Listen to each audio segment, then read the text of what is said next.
ہوں آپ سے گزارش کرتا ہوں کہ ہاروت اور ماروت کا جو قصہ ہے یہ قصہ کیا ہے، اس حوالے سے آپ کیا ارشاد فرماتے ہیں؟ بسم اللہ الرحمن الرحیم، لک الحمد یا اللہ والصلاة والسلام علی رسول اللہ، اما بعد۔ قبلہ مفتی صاحب، سب سے پہلے آپ کا بہت شکریہ، آپ کی پوری ٹیم کا بہت بہت شکریہ۔ اور دوسری بات یہ ہے کہ الحمدللہ آپ خوبصورت عنوان کا انتخاب کرتے ہیں، اس پہ بھی آپ کو خراج تحسین پیش کرتا ہوں۔ جزاک اللہ۔ اس حوالے سے گزارش یہ ہے کہ جو قرآن کریم میں یہ واقعہ بیان کیا گیا، اس کا پس منظر اس طرح سے مفسرین نے بیان کیا ہے کہ حضرت سلیمان علیہ السلام کے دور میں جو جنات تھے وہ گات لگا کے آسمانوں پہ بیٹھ جاتے تھے۔ اللہ رب العزت کے ملائکہ آپس میں جب گفتگو کرتے تو یہ اس گفتگو کو سنتے کہ کب بارش ہوگی، کب کوئی پیدا ہوگا، کب کوئی مرے گا، وغیرہ وغیرہ۔ اس طرح کی ساری باتیں سننے کے بعد آ کے کاہنوں کو، نجومیوں کو آ کے بتا دیتے۔ اب جب مختلف لوگ ان کے پاس آتے اور یہ لوگ اس طرح کی خبریں دیتے کہ تیرے ساتھ یہ ہونے والا ہے اور تیرے ساتھ یہ معاملہ ہونے والا ہے، اور ساتھ میں بہت ساری جھوٹی باتیں شامل کر لیتے، اس کو انہوں نے کتابی شکل دی۔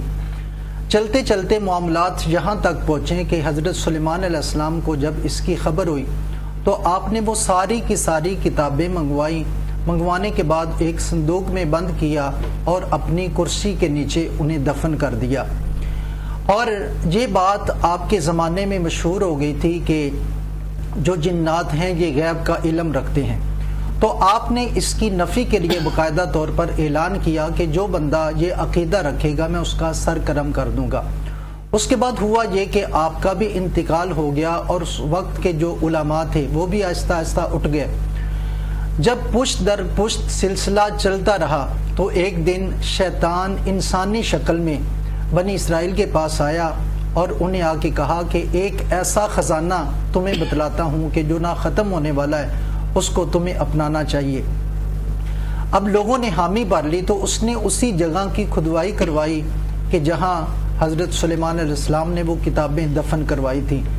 اب جب کتابیں نکلی تو شیطان نے یہ نظریہ دیا اس قوم کو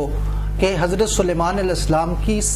ساری حکومت اور بادشاہی کا مدار انہی کتابوں کے اوپر تھا، لہٰذا تم بھی انہیں سیکھو اور انہیں پڑھو، اس کے مطابق عمل کرو تو تمہیں بھی بادشاہی ملے گی اور اس طرح کی بہت ساری چیزیں تمہیں بھی میسر آئیں گی۔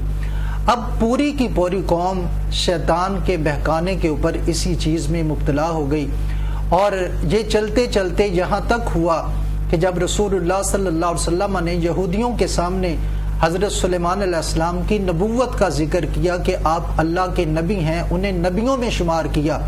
تو انہیں اس وقت اعتراض ہوا اس واسطے کہ وہ تو آپ کا تعارف یہی جان چکے تھے، یہی سن چکے تھے کہ وہ جادو سکھاتے رہے اور نعوذ باللہ من ذالک وہ کافر ہیں۔ تو جب سرکار نے اللہ تعالیٰ کے نبیوں میں حضرت سلیمان علیہ السلام کو شمار کیا تو اس وقت یہ گویا ہوئے کہنے لگے کہ وہ تو کافر ہیں، وہ تو اللہ کے نبی نہیں ہیں۔ تو تب اللہ رب العزت نے اپنے پیارے محبوب صلی اللہ علیہ وسلم کے قلب اطہر کے اوپر یہ آیات بینات اتاری، جس میں اس واقعہ کی جانب وَاتَّبَعُوا مَا تَتْلُو الشَّيَاطِينُ عَلَى مُلْكِ سُلَيْمَانَ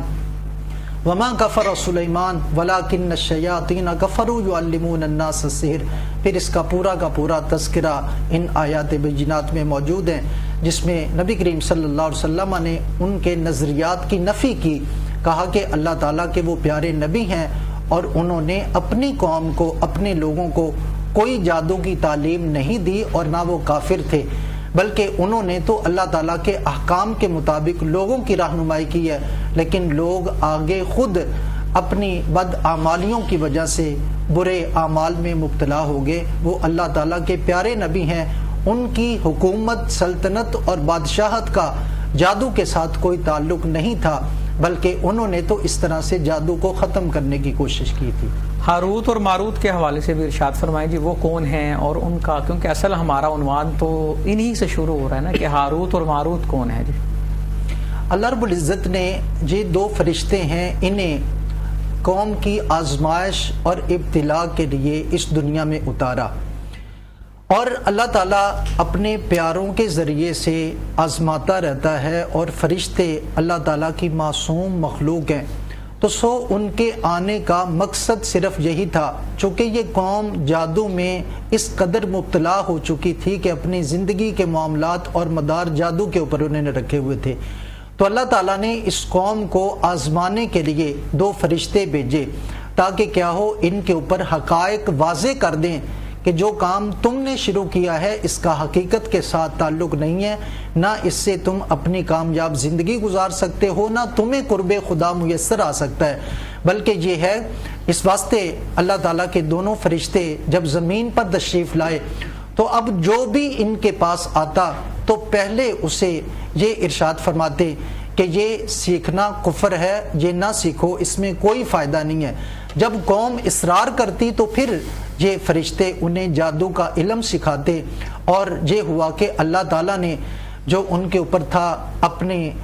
حقائق کو ظاہر کرنا تھا، اور اللہ تعالیٰ نے حجت کو پورا کرنا تھا کہ تمہاری ہلاکت ایسے ہی نہیں ہوئی، بلکہ کیا ہے کہ میں نے اپنی نشانیوں کے ذریعے سے تمہیں آزمایا ہے، اور تمہاری اصلاح کے لیے، رہنمائی کے لیے فرشتے بھی بھیجے ہیں تاکہ تم ان سے سیکھ کر اپنی زندگی بہتر کر لو، لیکن تم نے ان سے کچھ نہیں سیکھا، اس واسطے اللہ رب العزت نے پھر اس قوم کو ہلاک کر دیا۔ جی بالکل اسی طرح